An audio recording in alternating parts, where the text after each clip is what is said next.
Welcome to the Big Movement Podcast. If you're ready to create results and make huge strides in your business, finances, personal development, and health, then you're in the right place. Pushing past excuses and powering through procrastination can be a challenge alone. Here, you'll get the support, tools, and knowledge you need to get to the level you desire in your business and life. Let's get started with your host, Byron Ingram. And welcome to another episode of the Big Movement Podcast. Today, we have Samantha Alvarez, who is a world traveler, digital nomad, nurse practitioner, online teacher, university, faculty, musician, mindful human being who wants to help people live their best version of themselves while traveling around the world doing it. So we're going to learn a little bit more about how she has created this digital nomad lifestyle for herself and helps people realize their potential along the way. So let's give a warm welcome, Samantha. So, Samantha, welcome. Thank you so much, Byron. I'm glad to be here. Sure. So how did you enter this realm of being a digital nomad? Because everybody has a different story of how they got there. Indeed. Anybody who tells you the road is straight is lying or has lots and lots of money to start with. As is the norm, it was I always loved travel. I started traveling when I was 12. And travel was, and culture was, and languages were always a part of what I knew I wanted to do. But I was working as a nurse practitioner, and I had worked there for about 4 or 5 years, and I was really, really, really burned out. 80 hours a week, 100 hours a week. I had my own clinic. It was very stressful. I loved the work, but I knew I couldn't keep doing it full time. So I decided to take a break, to take a year off. So I said, okay, I'm going to go, just like a normal person would do. I decided to move to Japan and live in Japan and learn Japanese. Just like you do. So I quit my job as a nurse practitioner after saving up some money because I was paid really well as an NP. And I went to Japan, and naturally, because I chose to go to a very expensive place, my money ran out after 6 months. And I said to myself, okay, I want to keep doing this. I want to learn languages. I want to travel. I'd heard about this whole digital nomad thing, but I didn't know how to do it. So I actually came back to the States to work for, 2 or 3 months or something. I came back for a while. And during that time, while I was in Japan and then while I was back in the States working again, I looked up everything I could find about digital nomads and making money online. And I got a job as working for an Australian startup, and I got a job working as a faculty member at an online university. And so I made enough money at that point that, I saved up a little bit of savings again from working and took off to go around the world to start living. And I didn't make very much. My first couple of months, I probably made, $1,000 a month, $1,500 a month, like certainly nothing you could live comfortably off in the States. That's like 12 grand a year. But it was plenty to live in Taiwan. So I lived in Taiwan for a year and traveled around there a little bit and was just caught with the bug.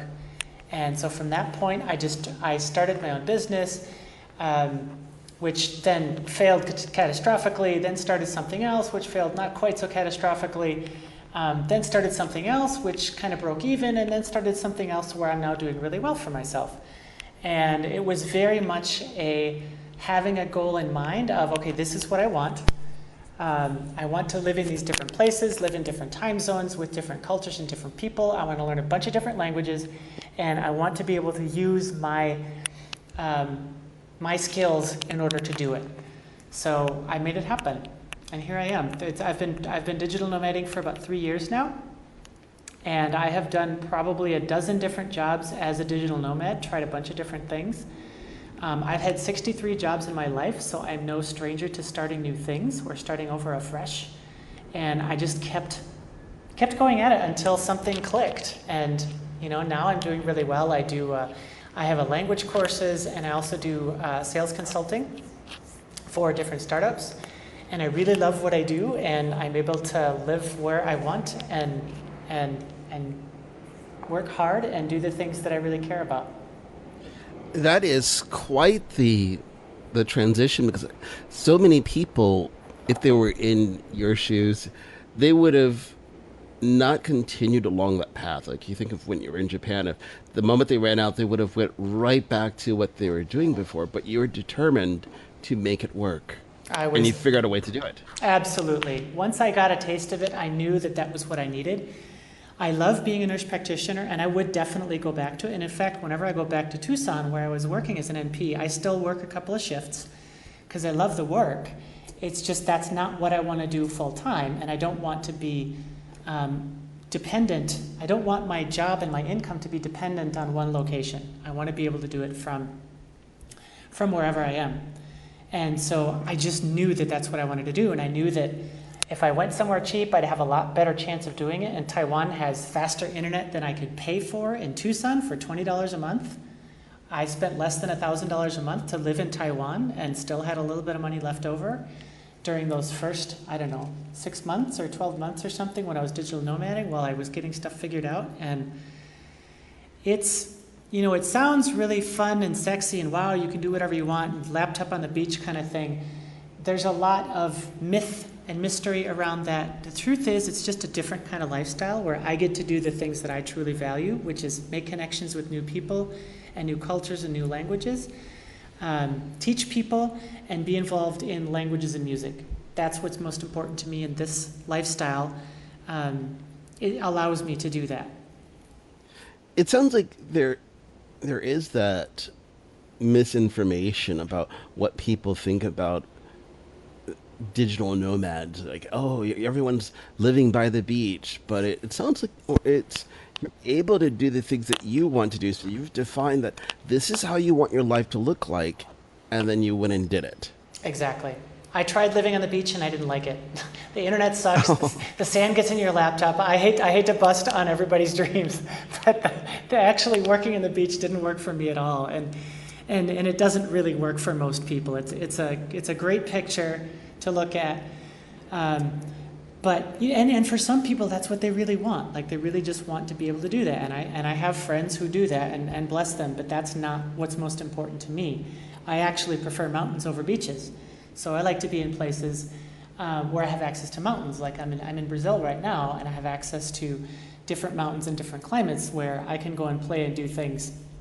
It's just a very clear idea of exactly what you want and going for it no matter what.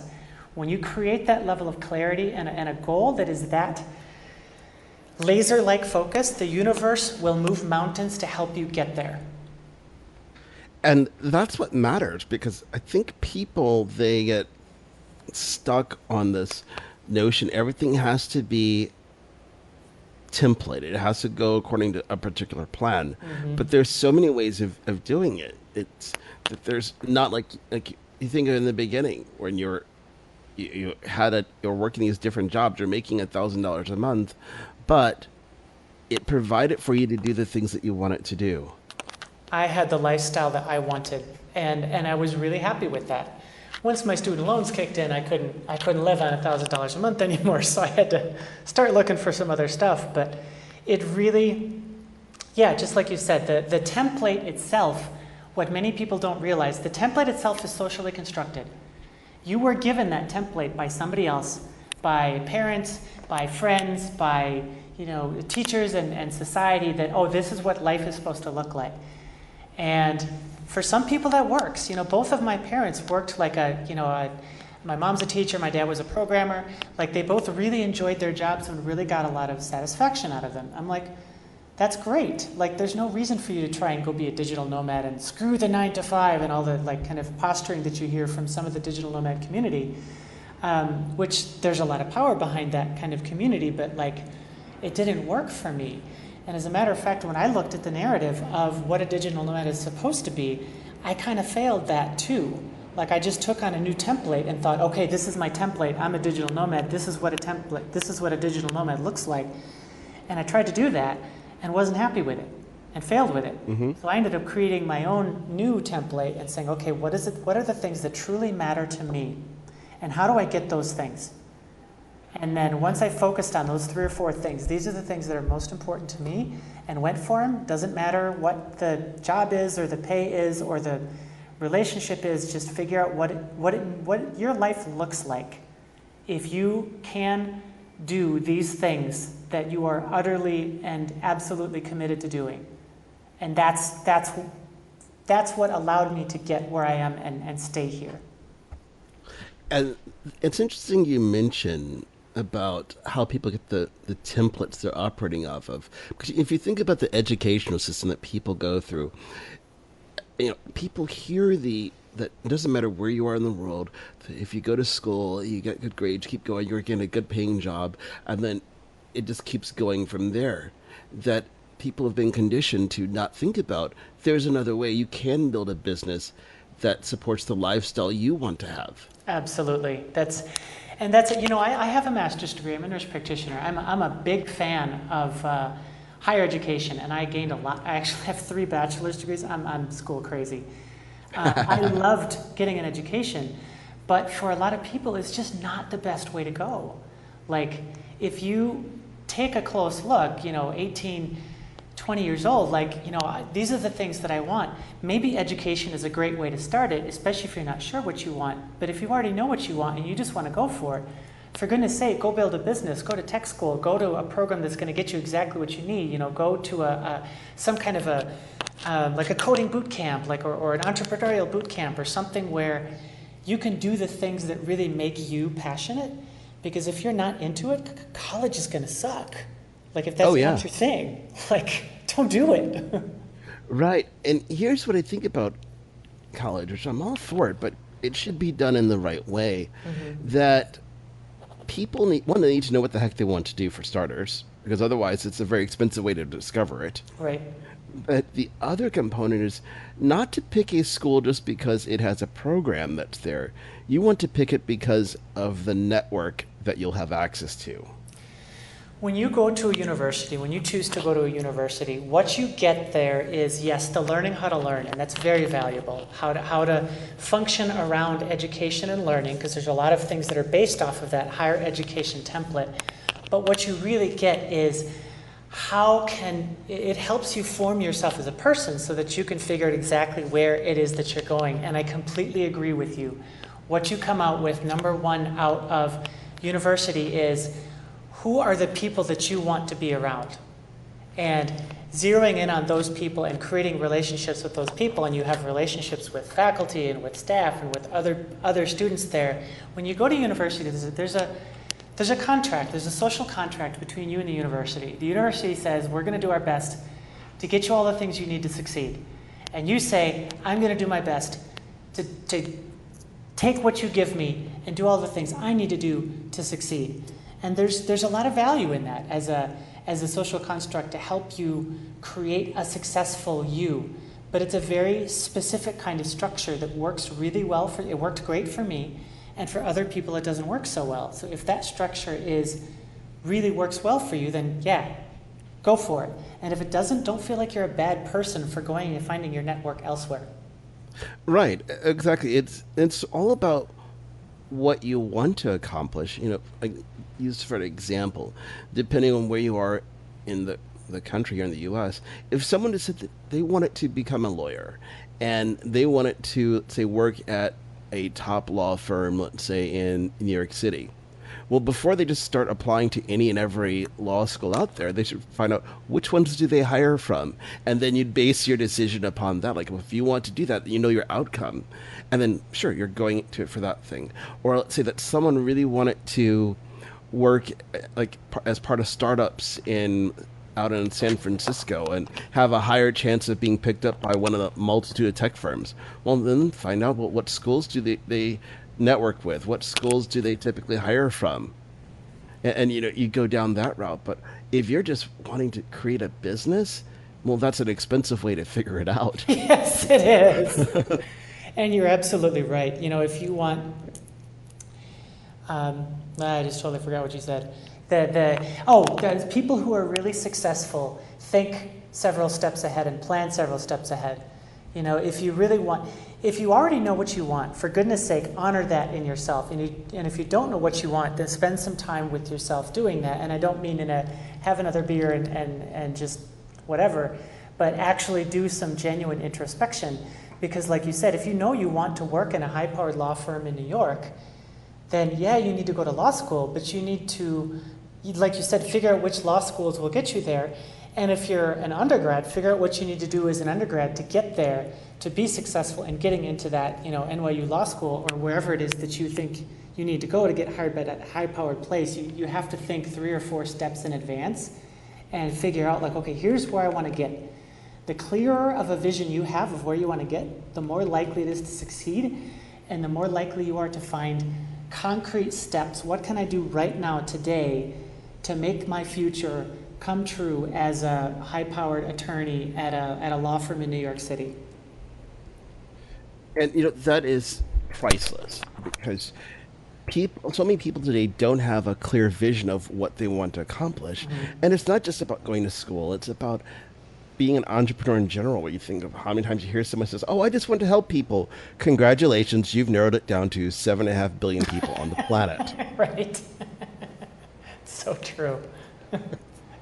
Absolutely true. Or it's like, oh, my product can help everybody.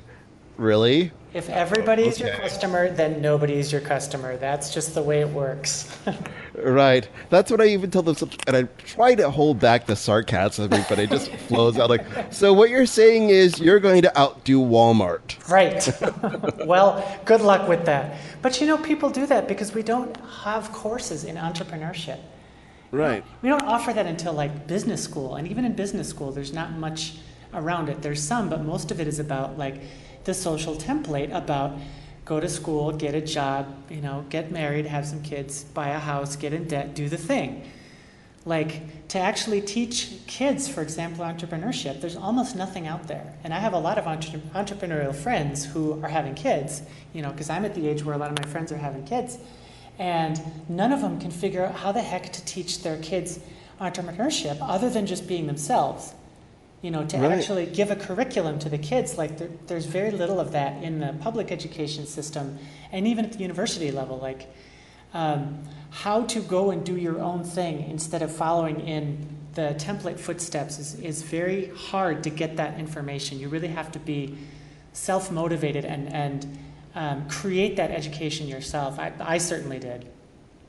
It's part of the problem when you look at society.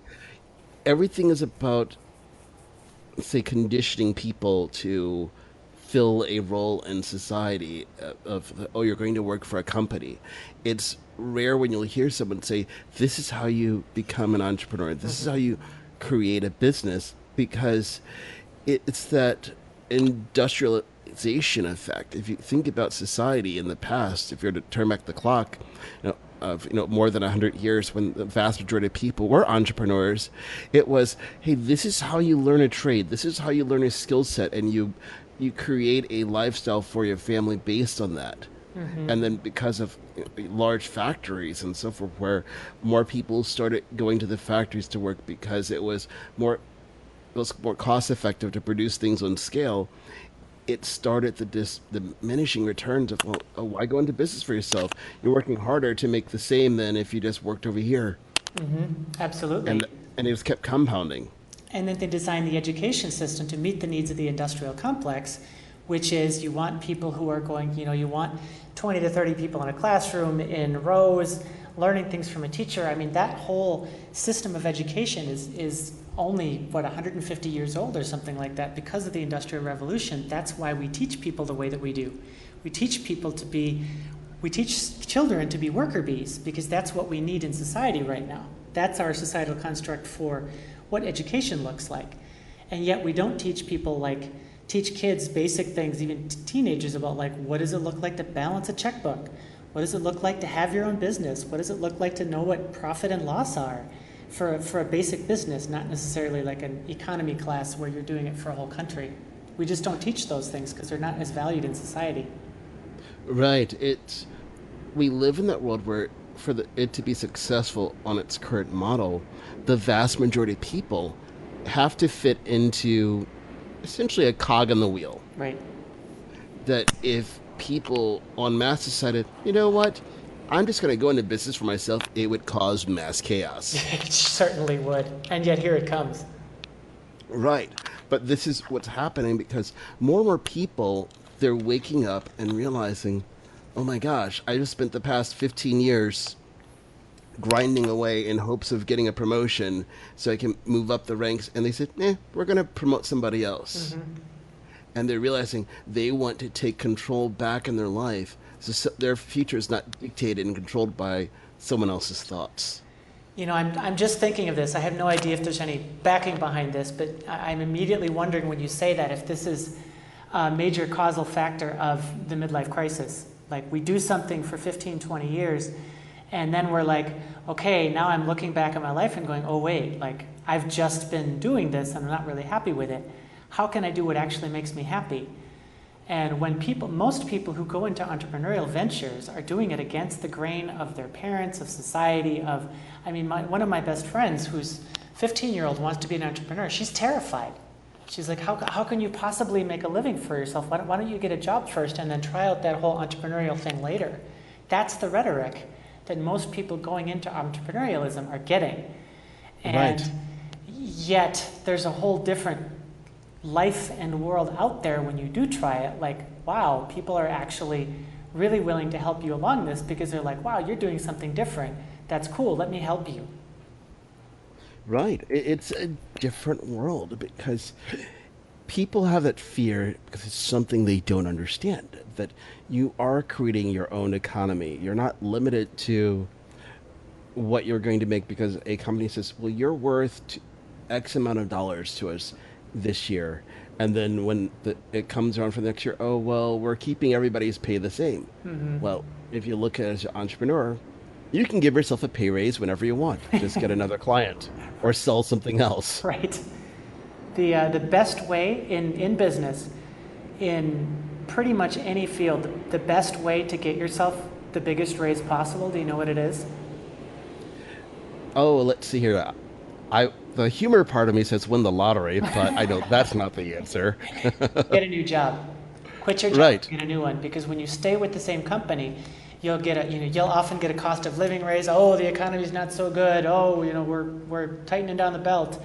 But with your skill set now, if you've been there for 2 years, you can now go looking for another position, often at a significantly higher wage, like consistently across the board. The best way to get a pay raise is to leave and get a new job, especially if it's been over a year or 2 years at your current job, because people are consistently willing to value you more because you have more to offer. But the place where you are doesn't, because they already take you for granted and don't remember what the value it is that you provide. But as an entrepreneur, you have to create that at all times. If you're not creating value for people, you're done. If you're a cog in the business wheel and you don't provide value, that's generally not a problem. You just have to look like you're providing value. Right. You have to be perceived as providing value, but as an entrepreneur, you absolutely must provide value to every interaction and every person, or you don't get paid. You don't get more clients. Right. It's funny you say that because, I'll talk with friends that I have that work in the normal 9-to-5 environment, and I'll describe to them the stuff I get done in my day. They're like, you got all that done? Like, that's my normal day. Yeah, no big deal. Yeah, I don't even think anything about it. It's like, I just do it. And then when I say, oh yeah, I need to get a few more things done, they're like, how? Because they've been conditioned just to do enough to get by. Yeah. The average office worker works a grand total of 3 hours of productive time in their 8-hour day. And yet they're there for 8 hours plus an hour, usually 9 hours, because most places don't pay for lunch. And you only get 3 hours of productive time per day. How about I do 3 hours of productive work in the morning, take a couple hours off for lunch and a walk and refresh my brain, and do 3 more hours of work. I'm already getting 2 to 3 times as much done as I did when I was in an office setting.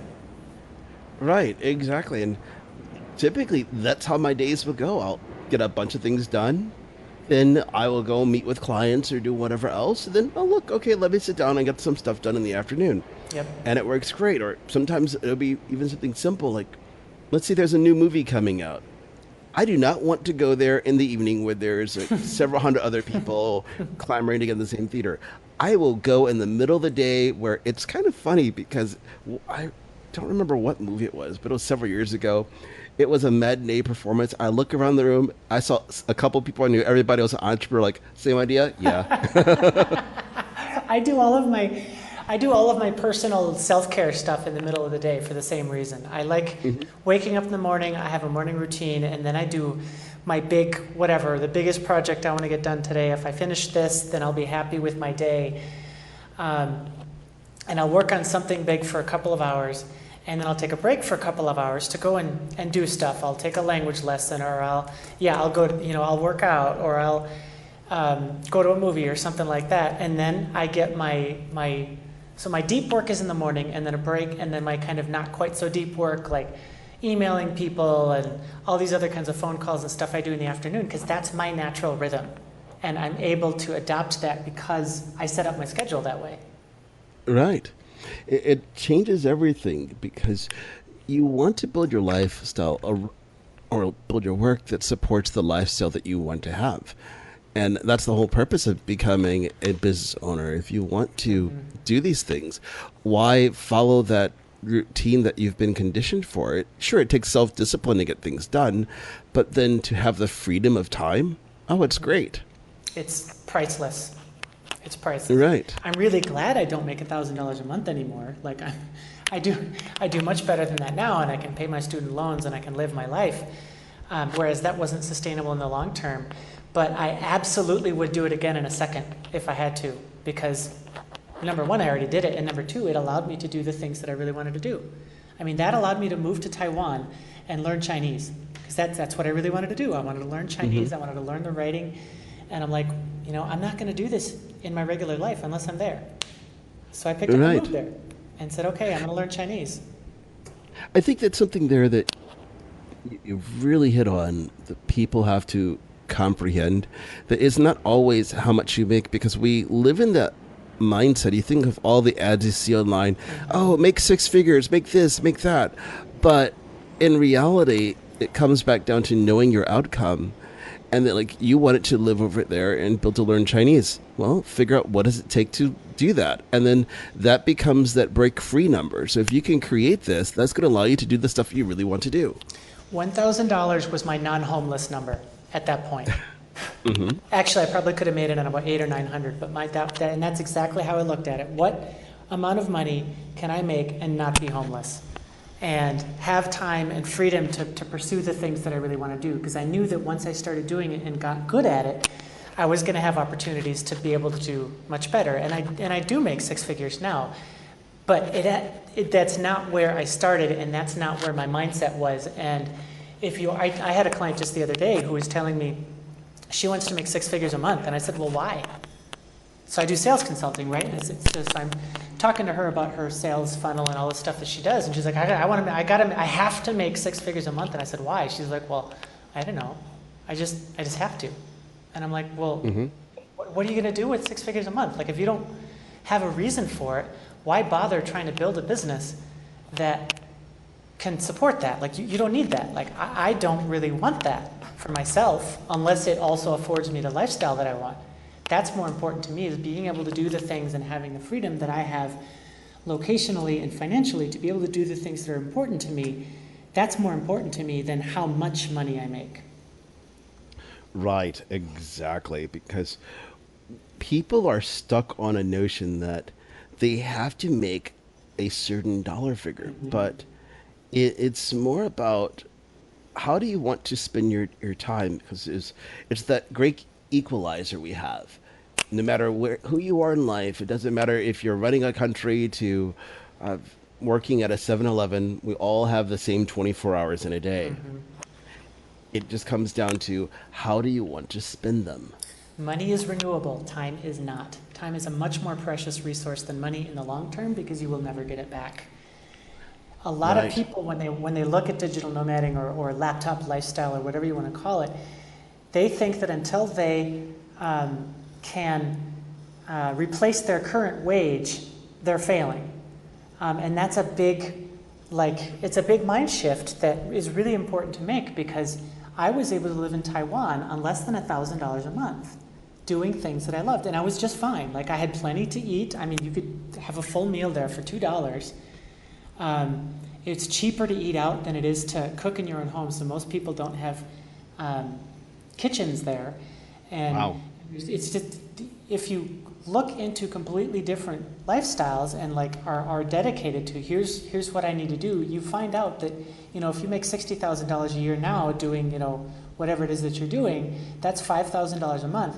You certainly don't need that if you're going to live in Thailand or Taiwan or in places in Central and South America. Like there's a lot of places where you can create a business and live on a heck of a lot less than that, where you don't need to be making $60,000 a year. Not even close to that. Right. I threw a party when I started making $3,000 a month, because that was when I was like, oh my God, like I'm really making it. Like I have enough money to save now and pay my student loans, and that's only $36,000 a year, which is a third of what I made as a nurse practitioner. Yeah.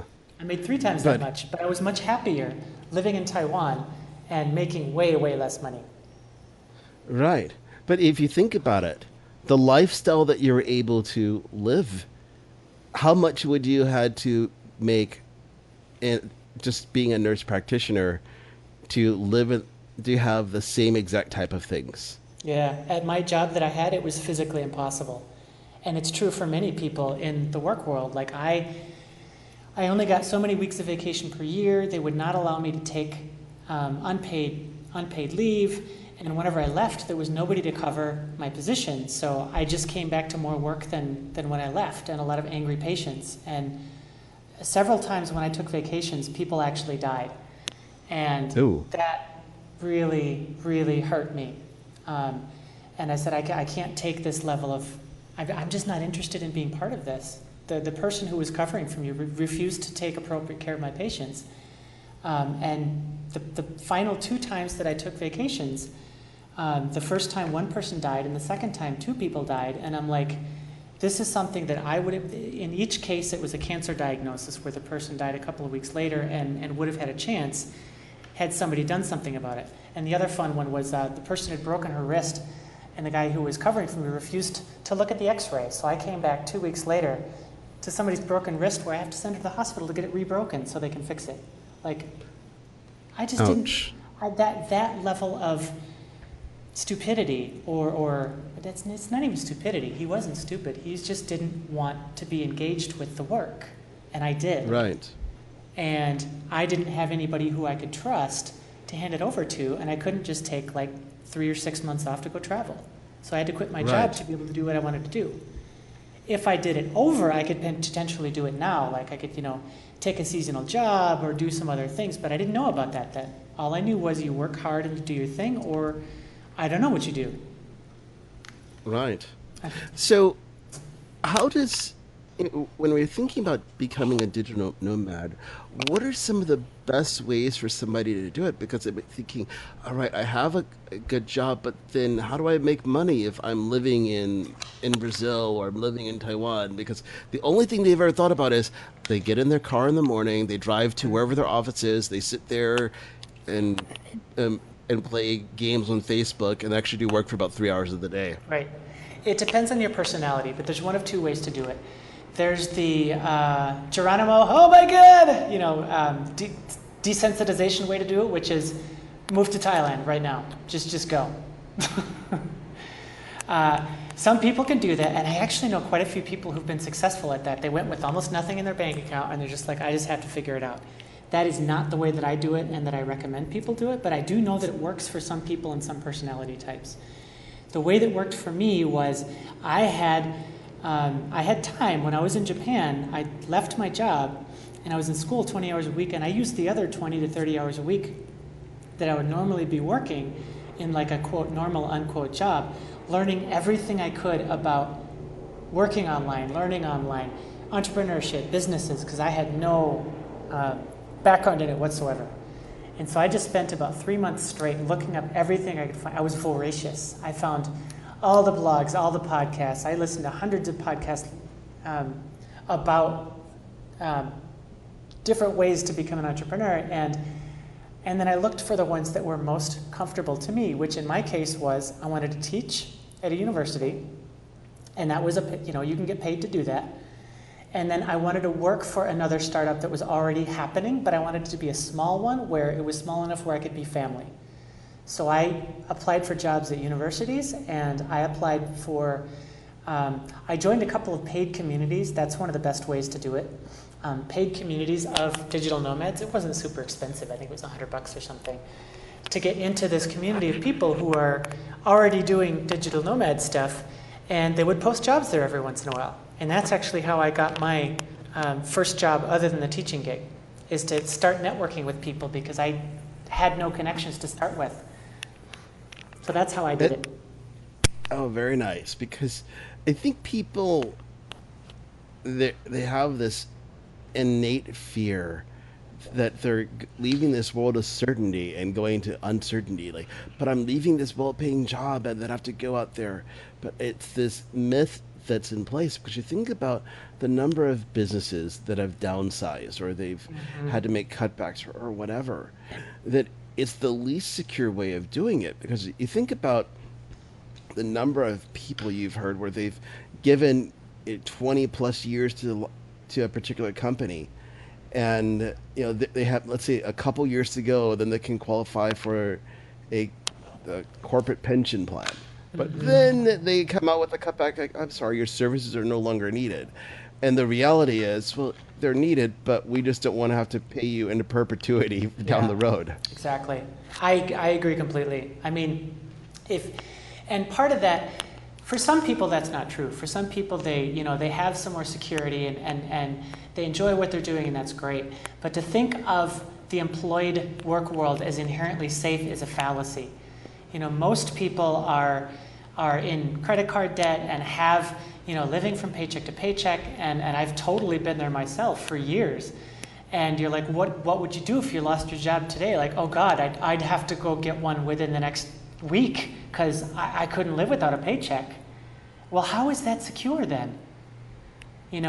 Even before jumping on the entrepreneurial bandwagon, what I did was, so I had a well-paying job too, and I just started saving up a bunch of money. Like, okay, I started a budget and I made some sacrifices, and I said, I really need to stop living above my lifestyle and start saving money so that I can have a cushion for when I take off and go and try this new thing.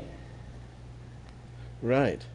And planning is so essential to it that, obviously you don't want to do like the first option you mentioned, just jump right in like, okay, I have $100 in my pocket and I bought a plane ticket, so I got to figure it out once I land. Not the best idea. I know a bunch of people it worked for, so I don't tell people not to, but dear God, whatever planning time you have, use it.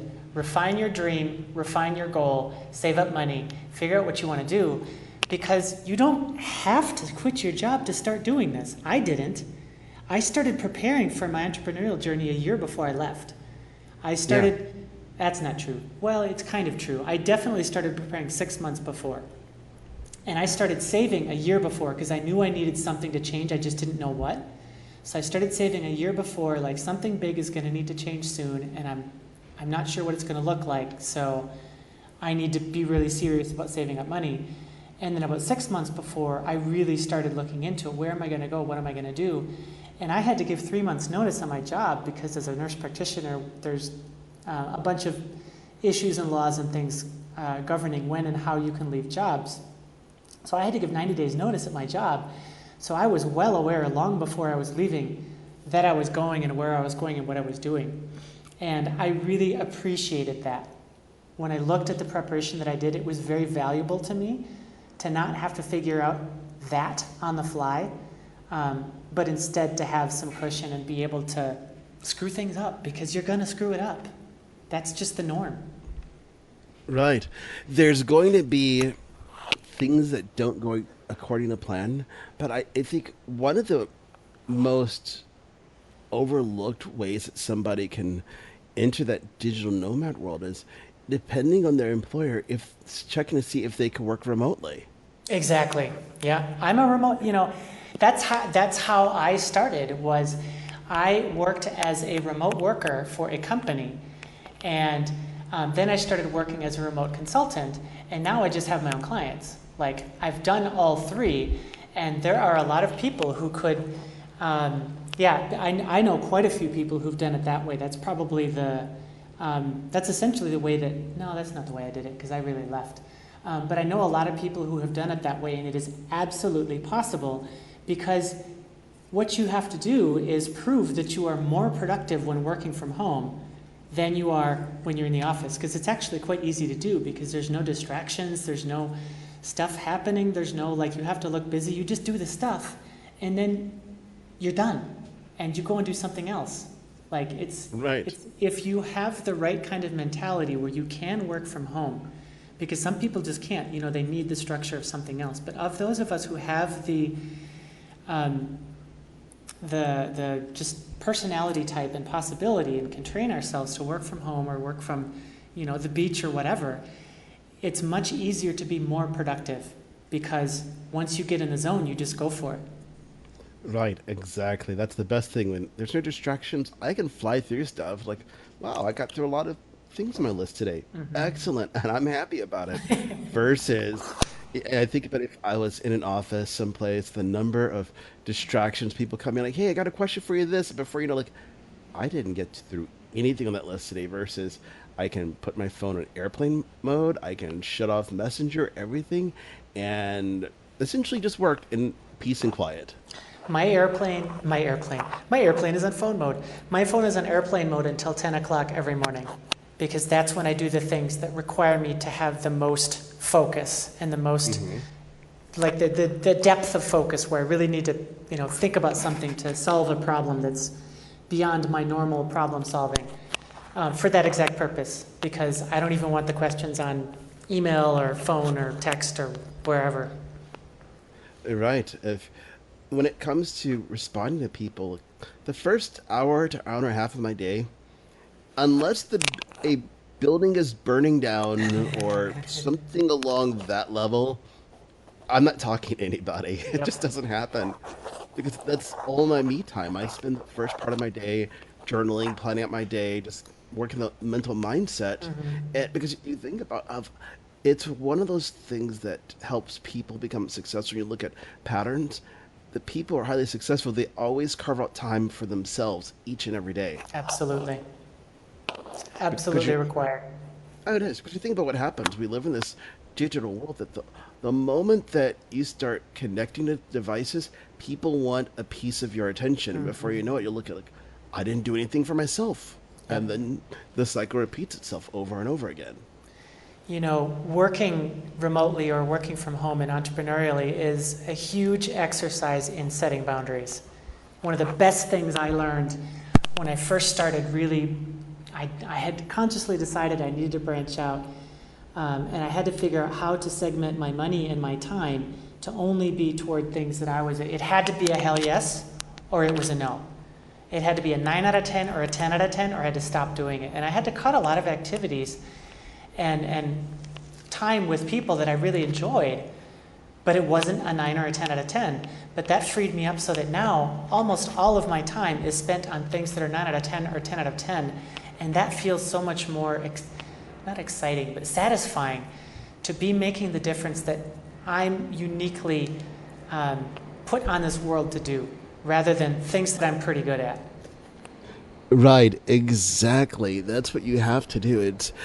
People will always want some of your time because they're used to that average environment where you can just like, oh, let's just go talk real quick. Let's go grab a coffee someplace or whatever. Yeah. You have to value it. And like for me, I tell people no all the time. I say, hey, can we meet for lunch? No. Like I'm getting stuff done. Like if I'm meeting with somebody during the daytime, it comes into it's either with an existing client, we need to hammer out a couple things, or it's someone that will become a potential client. If it doesn't really meet one of those two, I don't really care in the middle of the day. I wrote an 8-hour long video course. It was my first online course about basically digital nomad lifestyle. Like it's about travel hacking and financial stuff and managing your emotions and productivity and all kinds of crazy stuff. And of that entire 8-hour course, which of course was impossible to sell because it had no segment, it was for everybody, which is fine. I wrote it because I needed to write it. The number one favorite part of the largest number of people was a 42-second video that I did partway through that was of me practicing how to say no. Literally, like in a mirror saying no, because it's really hard. Right. But once you get really good at it, it feels so good because you're like, oh, wow, I'm only doing things that I'm really passionate about. Wow, I'm making a big difference in the world now, much more so than when I was doing things that I was pretty excited about. Right, exactly. That's so true. You have to say no to things because there's going to be opportunities presented to yourself. And unless it's that hell yes, like you said, you just have to say no to it. It goes back down to, we have 24 hours. Do you want to spend it where it's kind of in your book, but to someone else it's a hell yes? Right. No, of course not. Right. It has to be in alignment. Yep. Hell yes all around. That is vital. Right, exactly. If it's not that, forget it. They will, I look at it this way. If someone's upset about that, you just need to refine your approach because I'm one no out of 7.5 billion people. I guarantee you're going to find someone out there. Absolutely.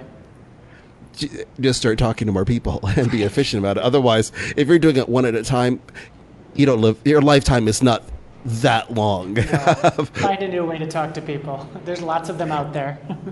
Right. Just go any direction. Like if you're not sure where to find people, go to the mall. You will find people. Just go. Doesn't matter where. Right. Exactly. Just don't go to a library because they might be a little pissed at you because they're trying to keep it quiet. Understandable.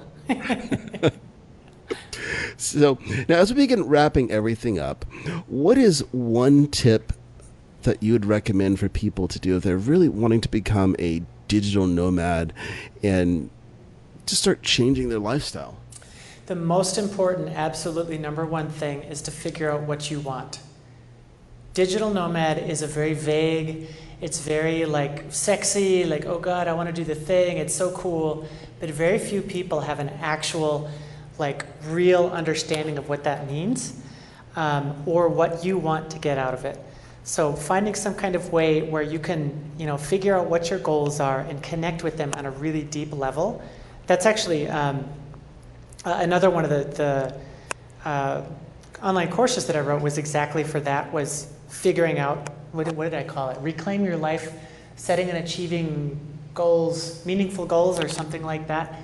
And you don't have to do my course, it doesn't matter, but figuring out what it is that you truly care about and going for that with all of your gusto, that's the best thing that you can do, whether that turns out to be as a digital nomad or as something else.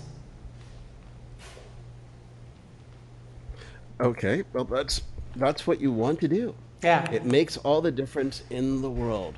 So how can people reach out and touch base with you? Because they want to know, I love this idea of becoming a digital nomad. How can I learn how to do it? So they're not just going onto YouTube and right. The beach. Just that little disclaimer, keep your laptop away from the sand. Yes. It will mess it up. Yes, it will. Best way to get a hold of me is samalvarez.com, and that's A-L-V as in Victor, A-R-E-Z, or Z for all of us Americans. And I also do a YouTube channel that has a lot to do with language learning, but there's a lot of stuff on there about digital nomad as well, especially if you look at the, I did a series called 777, 7 countries, 7 months, 7 strategies, 7 months, 7 countries. Last year I lived in 7 different countries, and I had a different way of managing my life in each of those countries in 7 months. And so I go through how I found accommodations and how I learned the language if I didn't already know it, and how I made new friends. And there's a ton of gold in there on my YouTube channel, specifically the 777 series. Wow, that's excellent. Well, great. Well, I want to thank you once again for coming onto the Big Movement Podcast and sharing all the wisdom about what it means to truly be a digital nomad. And it's not all cookie cutter, that it's all about what you want to get out of life. Amen. Thank you so much for having me, Byron. Appreciate it. Oh, you're welcome. Thanks for listening to the Big Movement Podcast today. And be sure to subscribe so you don't miss an episode. Now that you've surely been inspired to take your entrepreneurial career and business to the next level, you can stop by the website and get more. And if you're ready to boost your business brand, be sure to grab your free report, 7 Easy Steps to Build Your Brand Today.